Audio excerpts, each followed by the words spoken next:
Boa noite, está no ar aqui pelo canal 16, o programa Educação e Cidadania. E nesta noite nós vamos conhecer o trabalho desenvolvido pelo Lar Emiliano Lopes. Os meus convidados são o coordenador da entidade, Sérgio Oliveira, e também a assistente social, Vera Samora. Boa noite aos meus convidados, sejam muito bem-vindos à TV Câmara. Boa noite, obrigada. Boa noite, obrigado. Bom, o Lar Emiliano Lopes foi criado há quase 55 anos. Então, para a gente iniciar o Educação e Cidadania de hoje, eu gostaria que vocês nos contassem como tudo começou, com que intuito ele foi criado.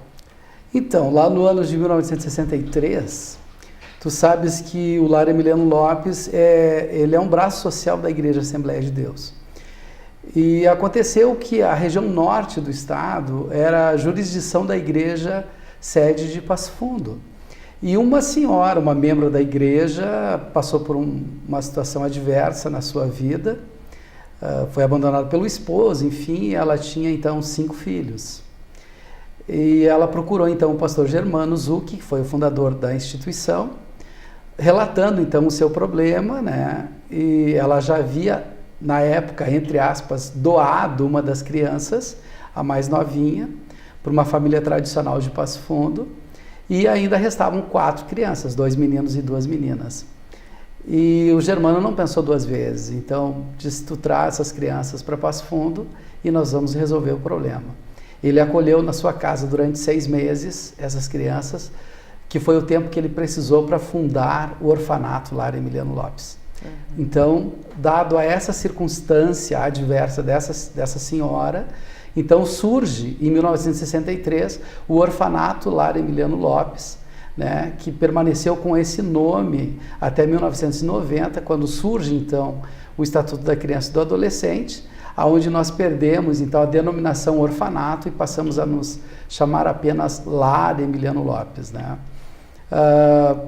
Prosseguimos com com essa modalidade até 2010, então, quando mudamos novamente a forma, né? Então nós passamos a ser uma casa de acolhimento institucional até 2016, quando então deixamos de atender na modalidade de acolhimento institucional, e aí eu deixo para a Vera, então, o atual atendimento que nós estamos executando atualmente, e aproveito a oportunidade para reforçar, porque as pessoas, a grande massa de Passo Fundo, nos questionam, né, seguidamente, se o lar encerrou as suas atividades. Na verdade, o lar nunca encerrou as suas atividades.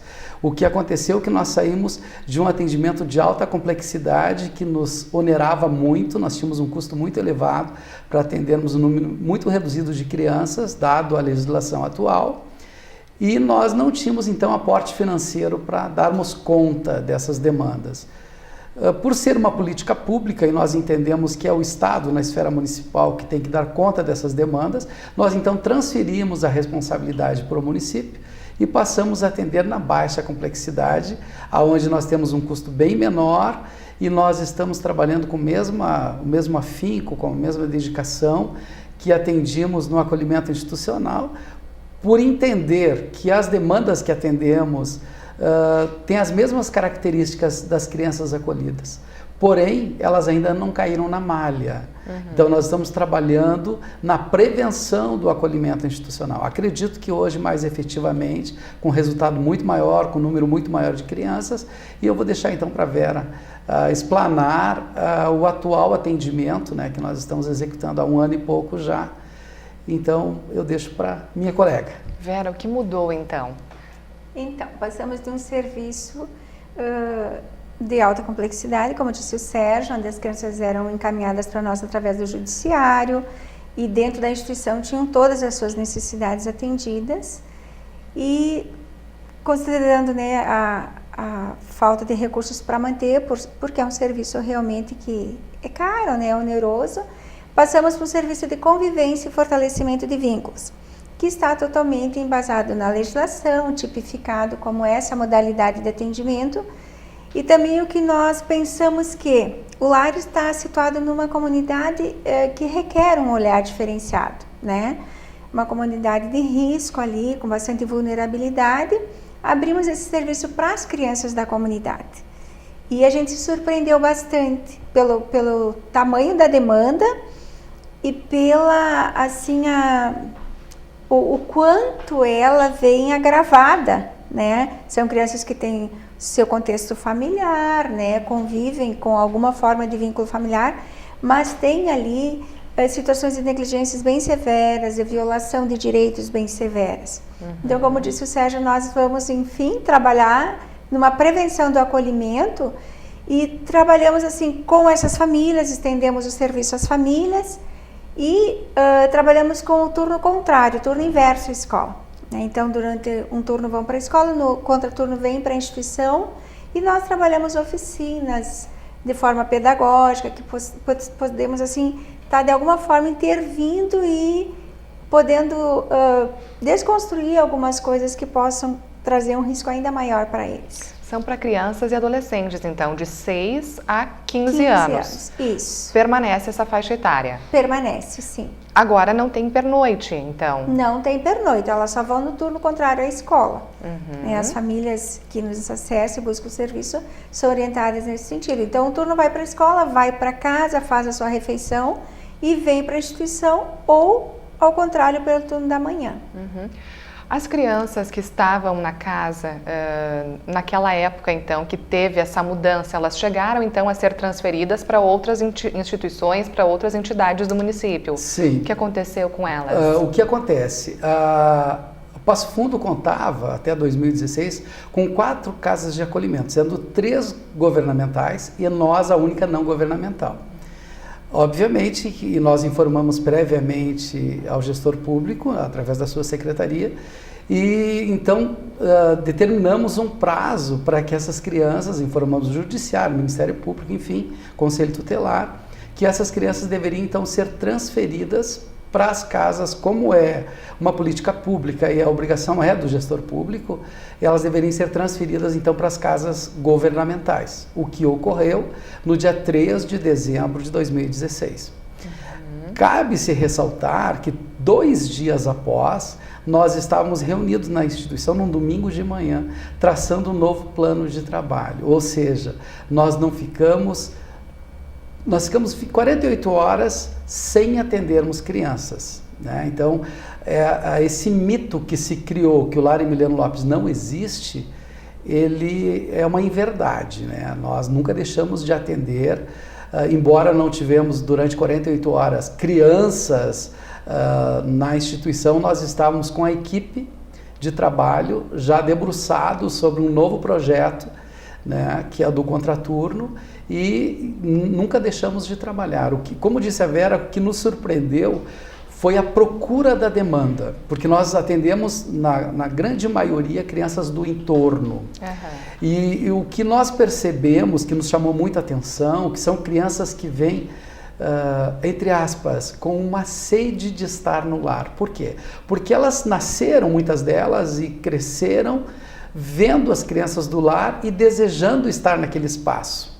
Porém, como era um trabalho de alta complexidade, nós não poderíamos permitir o acesso. E agora, quando elas se viram com a possibilidade de estar naquele espaço, elas solicitam, elas querem fazer noite do pijama, elas querem fazer sarau, elas querem pernoitar no lar, né? Obviamente que nós não permitimos, porque hoje nós não contamos com uma estrutura funcional que nos permita esse tipo de serviço.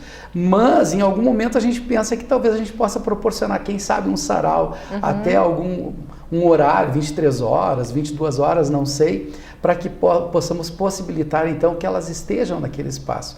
Mas o que nos chamou a atenção foi a receptividade, e embora nós tenhamos recursos parcos, né, para poder mantermos esse atendimento, eles não nos abandonam, eles são assíduos. gostam de estar naquele espaço. Hoje são atendidas quantas crianças? São 30 crianças matriculadas, né? Obviamente que nós não temos como garantir a assiduidade de 100%, como é um trabalho de contraturno, é como na escola, né? Sempre tem alguma falta por algum motivo, mas nós temos, assim, na média, 30 crianças sendo atendidas, crianças e adolescentes. Mais um número maior do que antes. Sim. Nós encerramos o atendimento com 12. Hoje nós atendemos 30 crianças, né, matriculadas, e nós temos também um trabalho extenso, que nós chamamos de um trabalho extenso do Lar Emiliano Lopes, onde nós atendemos as comunidades carentes, né, que eu acredito que no próximo bloco nós vamos entrar nesse assunto, que é o projeto Mão na Massa. Com certeza, a gente vai falar. Então nós estamos atendendo com 2 campos extensivos, um em Passo Fundo e um fora de Passo Fundo, onde cada campo atende em média 100 pessoas. Vera, você falava então anteriormente que são oferecidas oficinas no turno inverso à escola. Isso. Que oficinas são? A gente conhece, com certeza quem está nos assistindo conhece a Orquestra Beija-Flor.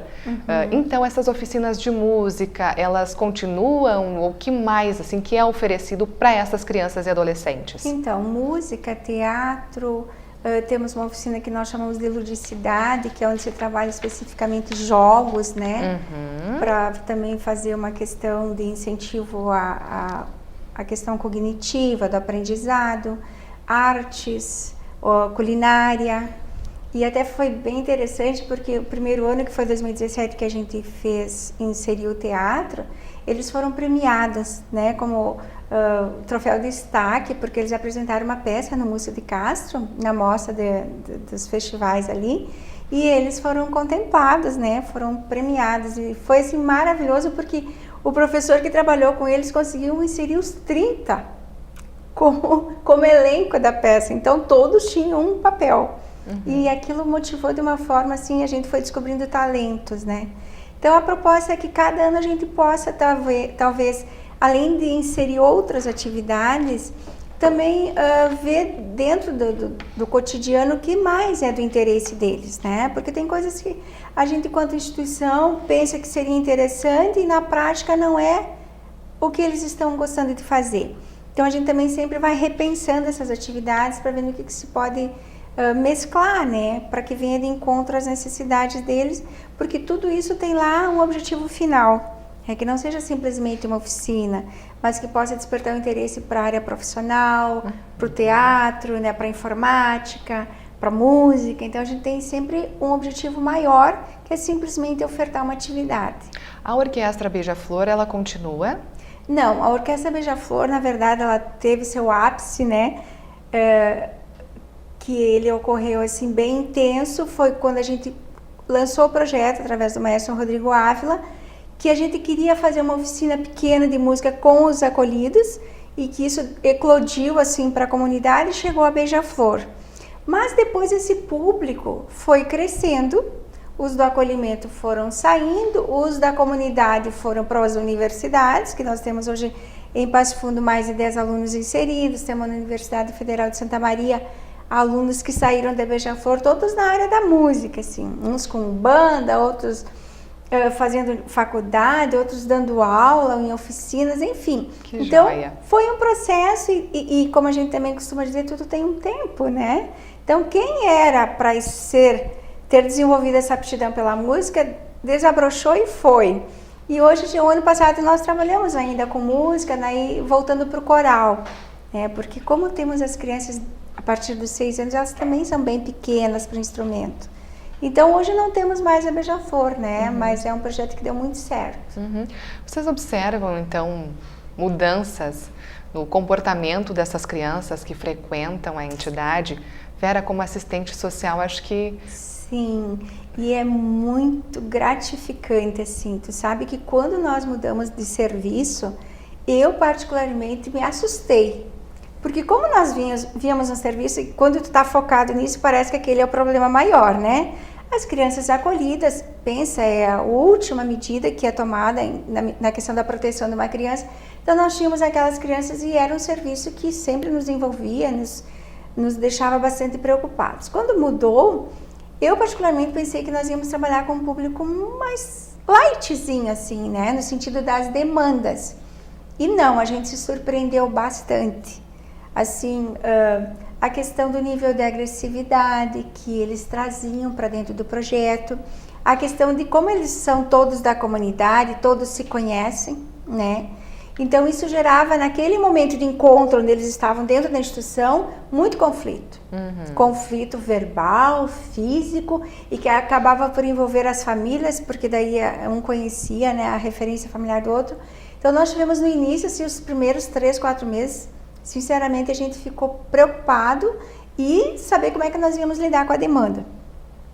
Com o passar do tempo, quando chegou lá em outubro, novembro, a gente já começou a ver coisas diferentes. As famílias indo dizer, olha, né, eu não sei o que aconteceu, mudou totalmente. Aí outras famílias vindo procurar porque a vizinha disse que lá o fulaninho melhorou bastante. Foi muito bom ter colocado na instituição. E a gente vê mudanças no comportamento, mudanças na socialização, na relação interpessoal, no convívio familiar, porque as mães vêm dizer isso para nós. É através das reuniões que a gente faz, elas olha, mudou em casa, mudou a postura, mudou com o irmão, na escola teve avanços. Então a gente está bem feliz com o resultado desse trabalho, sabendo quanto mais a gente pode atingir de crianças e quanto mais preventivamente a gente pode estar atuando na vidinha deles, né? Certo. Realmente nós tivemos alguns exemplos de crianças, como disse a Vera, com muita agressividade, e que no findar o exercício passado, do ano passado, nós vimos assim o quanto mudou em termos de comportamento.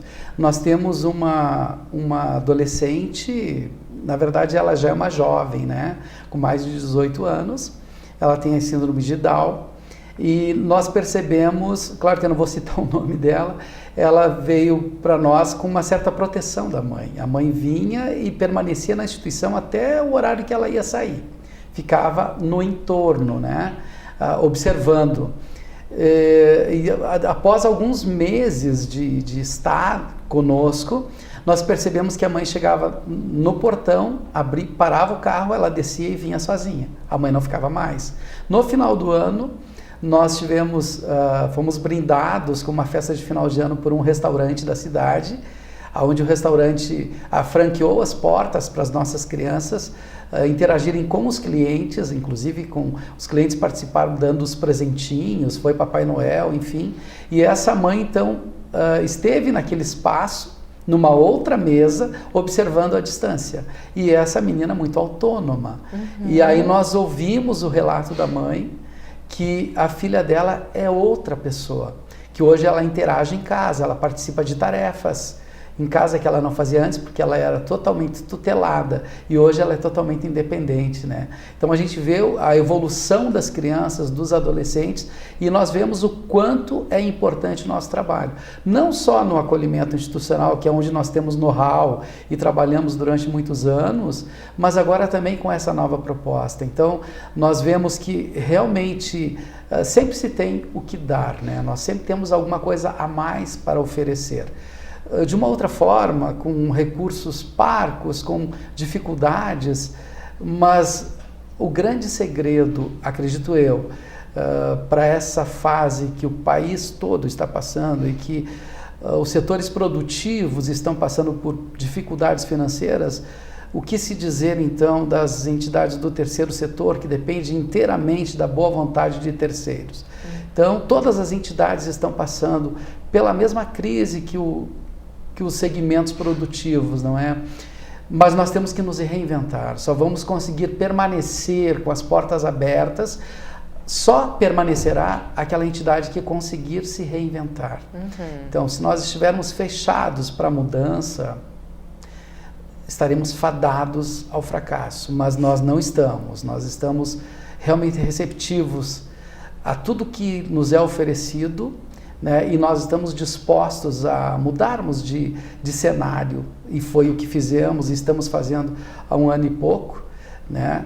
Cabe-se ressaltar que eu deixei a minha sala confortável, climatizada, para estar num espaço de padaria, e eu não me arrependo disso, sou muito feliz, né? Posteriormente estaremos trazendo também para os telespectadores o trabalho que hoje estamos exercendo e com muito orgulho, né, porque nós estamos trazendo alegria não só para as crianças acolhidas, mas também para pessoas de forma extensiva. Esse projeto, então, que o Sérgio está falando, projeto Mão na Massa, a gente vai conhecer no próximo bloco. Nós voltamos em seguida.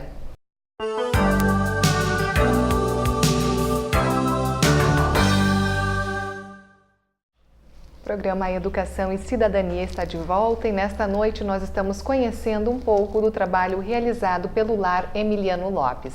Os meus convidados são a assistente social Vera Samora e também o coordenador do lar, Sérgio Oliveira.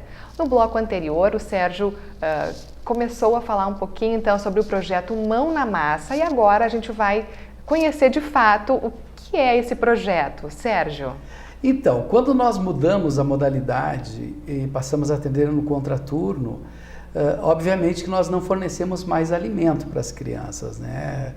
Café da manhã, almoço, jantar, lanche, ceia, enfim, não é servido essas refeições. Mas nós precisamos servir o lanche. E aí nós buscamos, junto à comunidade, da igreja, da sociedade, enfim, pessoas voluntárias que nos auxiliassem a fazer esse lanche. Mas no voluntariado você não consegue garantir a efetividade. Então, eventualmente nós não tínhamos a pessoa para fazer o lanche. E começou a aparecer lacunas, né? E nos dando conta disso, eu disse para a Vera, então eu vou montar uma estrutura e eu vou fazer esses lanches. Então eu saí da minha zona de conforto, né? E passei então a produzir um pão que eu faço há 30 anos, né, porque esse não é um dote da minha esposa, né? Mas felizmente eu sempre gostei de cozinha e sei fazer. Então eu comecei a fazer aquele pão e numa das madrugadas em que eu estava fazendo, eu me dei conta que eu poderia comercializar esse pão, né? Então vi ali a possibilidade, um nicho de mercado em benefício da instituição. Chamei a Vera, após a produção estar pronta, ela achou lindos pães, fotografou e nós começamos então a comercializar esses pães, né? Um pão feito artesanalmente, um pão de leite. Enfim, começamos a vender esse pão. Eu ia até os amigos, vendia para um, para outro e tal, e isso começou a render alguns valores, né, que começaram a ajudar a pagar algumas despesas da instituição. Quando então nós percebemos que se nós nos valêssemos das tecnologias e das redes sociais, nós poderíamos otimizar então, potencializar esse projeto e começamos então a postar nas redes sociais e vender pelas redes sociais. Então hoje nós só produzimos aquilo que nós já vendemos, então nós não temos Então é por encomenda hoje? É tudo por encomenda, né? Então nós conseguimos criar uma carteira de clientes, né? Que hoje eu comecei com um tipo de pão, hoje nós estamos com 3 produtos. Nós temos o multigrão, nós temos o pão de leite, nós temos a cuca. Então nós produzimos 3 tipos de produtos que nós comercializamos e que isso reverte em benefício da instituição. No final do ano passado, mais precisamente no final de novembro, início de dezembro, eu me dei conta que alguma coisa não estava certo com o projeto, porque as pessoas que estavam consumindo esses produtos, eram as pessoas que podiam pagar por ele. E existe um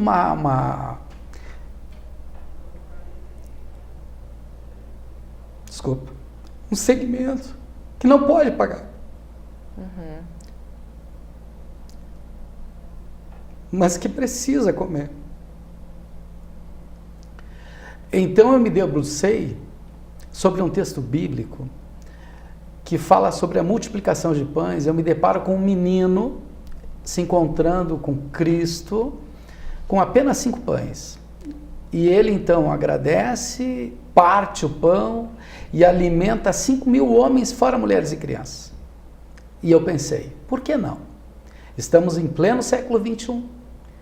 Vamos fazer uma grande multiplicação de pães, vamos buscar pessoas de boa vontade, que se disponham a me dar 5 pães, o valor correspondente a 5 pães no mês, e nós vamos começar a alimentar pessoas que não podem pagar.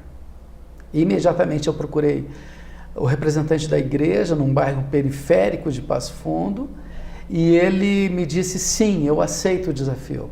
Nós entramos com o pão, a igreja entra com o café e com as misturas, faz o chamamento, traz o conhecimento do evangelho para essas pessoas, ou seja, nós cumprimos o nosso papel social, porque se a pessoa se drogava, ela vai deixar de se drogar, se ela era alcoólatra, ela deixa de ser alcoólatra, se ela se prostituía, ela deixa a prostituição e ela vai cuidar da família, e nós começamos a ter um ciclo positivo do projeto. E aí nós entendemos como vamos chamar esse projeto, Mão na Massa.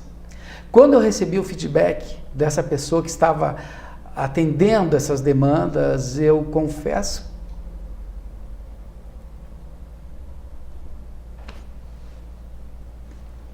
Vera, você eu me emocionei, gente, porque ele me disse o seguinte, com 20 pães por semana, que é o que eu forneço para ele alimentava 160 pessoas. Que maravilha, né, Sérgio? Bom, o projeto começou a crescer e nós então desafiamos uma outra igreja fora da jurisdição de Passo Fundo e nós começamos a atender Marcelino Ramos.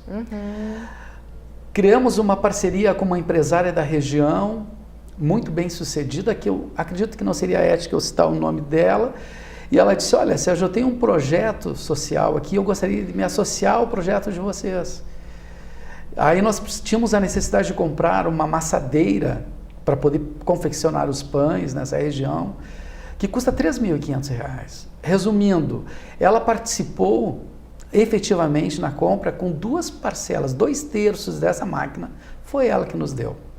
E hoje, o núcleo extensivo do Lar Emiliano Lopes, com o projeto Mão na Massa em Marcelino Ramos, está atendendo, pasmem, uma casa de acolhimento com 22 crianças fornecendo pão, uma casa de idosos com 20 idosos fornecendo o pão e 2 bairros periféricos em Marcelino Ramos e ainda, de quebra, vende 70 pães por semana para manter o projeto. Então, isso para mim é proatividade. Isso para mim é se reinventar. Verdade. Indo ao encontro do que o Sérgio falava exatamente no bloco anterior. Vera, já que o Sérgio está emocionado, dá sequência então para a gente, já que ele disse que esses pães são por encomenda. Quem está assistindo, se interessou, quer colaborar, quer conhecer um pouquinho mais, provar o pão, a cuca do Lar Emiliano Lopes, tem um telefone de contato, aonde encontra, busca onde, quanto custa, já faz o serviço completo. Então, assim, as encomendas podem ser feitas pelo 999975117. Pode repetir? 999975117 ou 999444732, tá? Nós temos lá, pode ser pelo WhatsApp e então tem os dias específicos. Faz a encomenda na segunda para pedir o pão de grãos para terça. Na terça encomenda a cuca e o pão de leite para quarta e na quinta encomenda o pão de leite para sexta. Aí assim, ó, gente, então pode retirar no lar. Dependendo o roteiro, nós conseguimos fazer entregas também, porque se a gente tiver um bom pedido em determinado ponto, que a gente consiga fazer um roteirinho, fica viável nós fazermos a entrega e às vezes também mais confortável para quem vai comprar o pão, né? Para quem vai fazer o seu pedido, gostaria de contribuir, gostaria de ter o pão, mas não consegue ir até a instituição.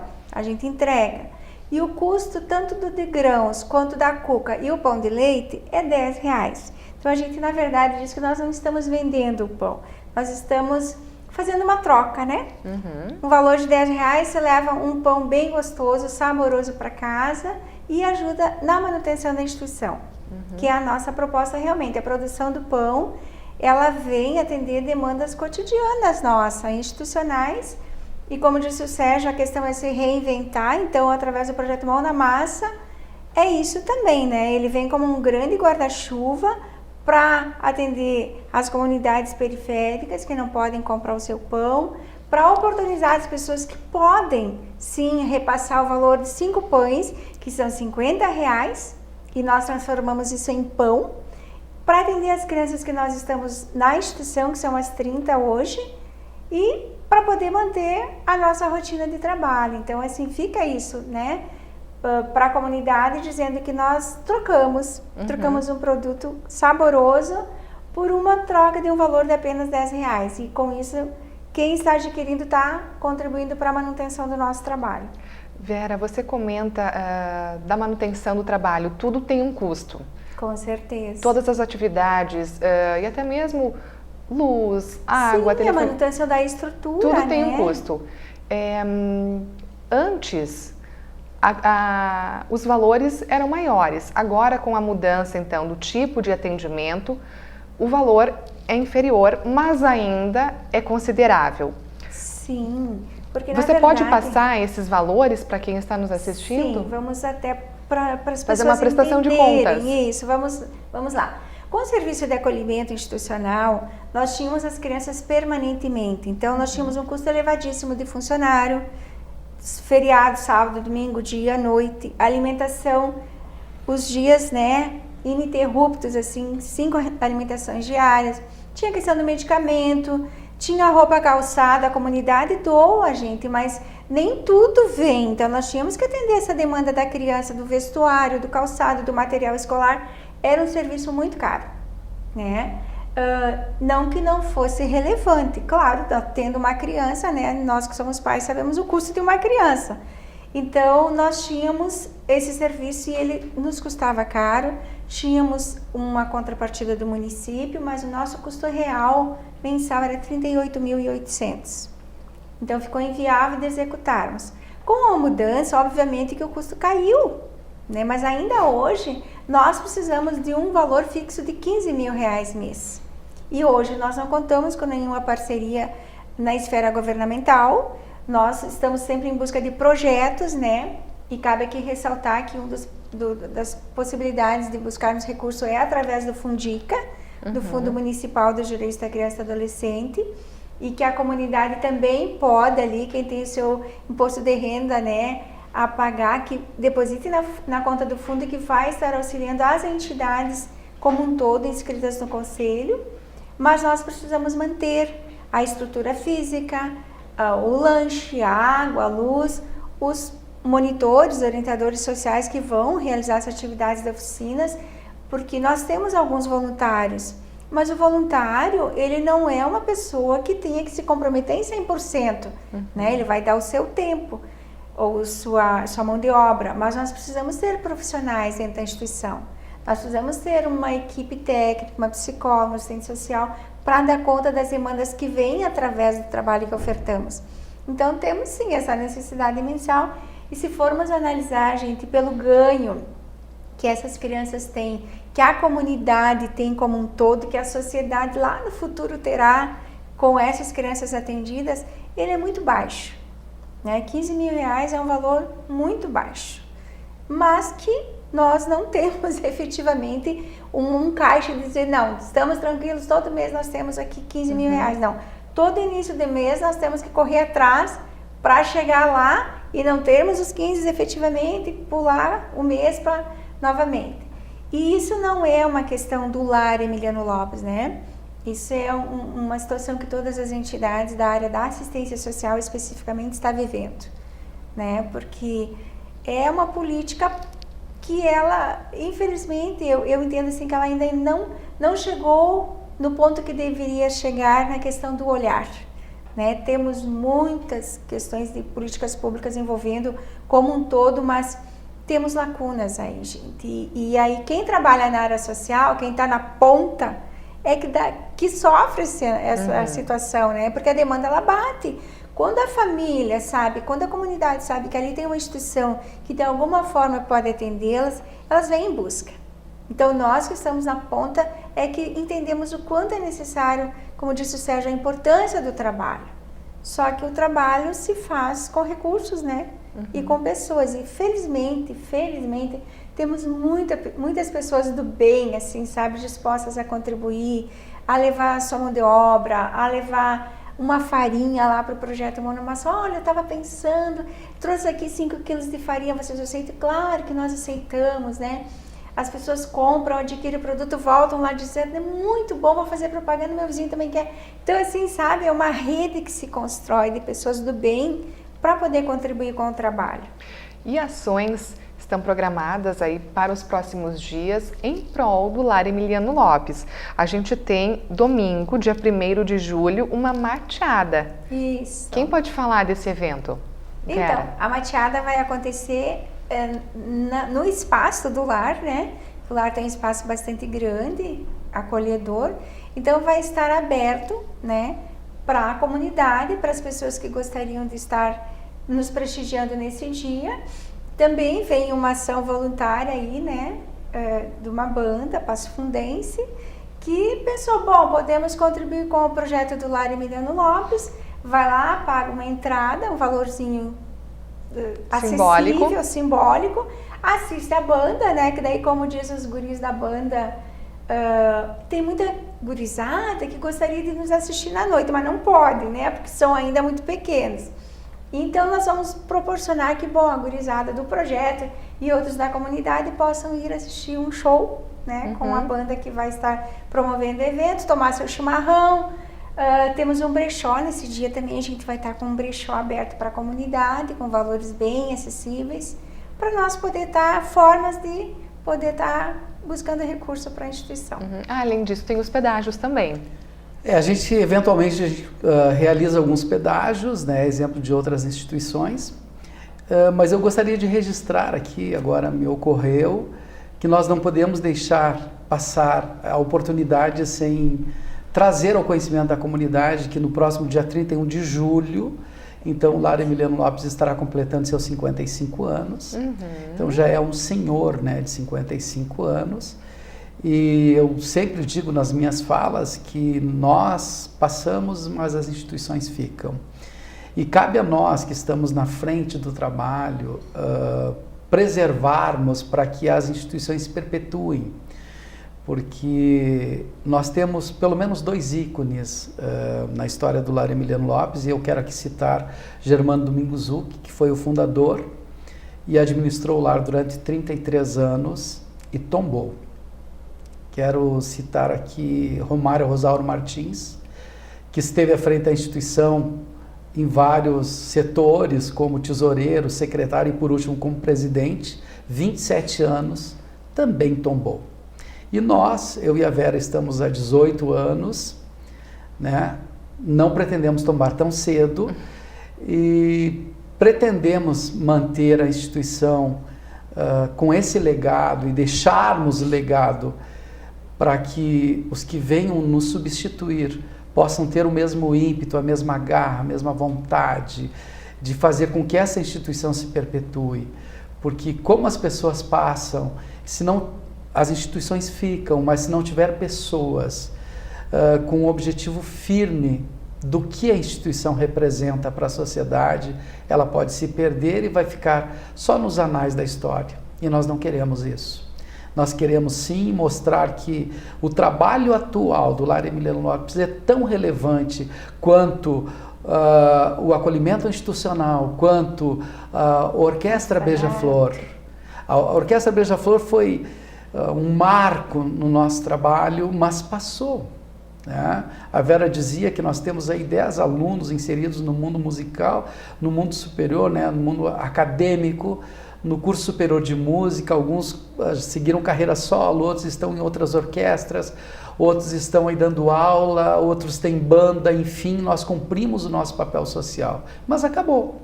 Acabou. Era lindo, mas acabou. E agora nós temos que tomar um projeto novo, recente, de apenas 6 meses, chamado Mão na Massa, e que é tão relevante quanto. Né? Ele não traz acordes, não traz a musicalização, não traz coisas lúdicas, não. Está alimentando pessoas, está tirando as pessoas da linha da miséria, não só da miséria física, né? Mas também da miséria espiritual, tirar da miséria da margem da sociedade, tirando das periferias, tirando dos valados, né? E mostrando, sinalizando um outro caminho, porque se a pessoa estiver com a sua barriguinha vazia, ela não consegue nem pensar. e nós precisamos nutri-las com o pão, literalmente, o pão, para que elas possam se recompor e vislumbrar possibilidades, novos horizontes. Com essa mensagem do Sérgio, então, a gente encerra o Educação e Cidadania de hoje, convidando você a conhecer de perto o trabalho do Lar Emiliano Lopes. Todas as informações, endereço, telefone de contato, você pode encontrar nas redes sociais. Hoje em dia, a gente encontra tudo no Facebook, então o Lar Emiliano Lopes também tem um perfil no Facebook, basta acessar lá. Eu quero agradecer, então, a presença do Sérgio, agradecer a presença da Vera, desejar um ótimo trabalho, que a entidade continue de pé e realizando esse trabalho tão bonito que vocês prestam aqui para a nossa cidade. Obrigada. E também para Marcelino Ramos, né, Muito Sérgio? obrigado. Obrigada mais uma vez e obrigada a você que acompanhou o Educação e Cidadania de hoje. Nós retornamos na próxima semana com mais um programa. Uma boa noite e até a próxima.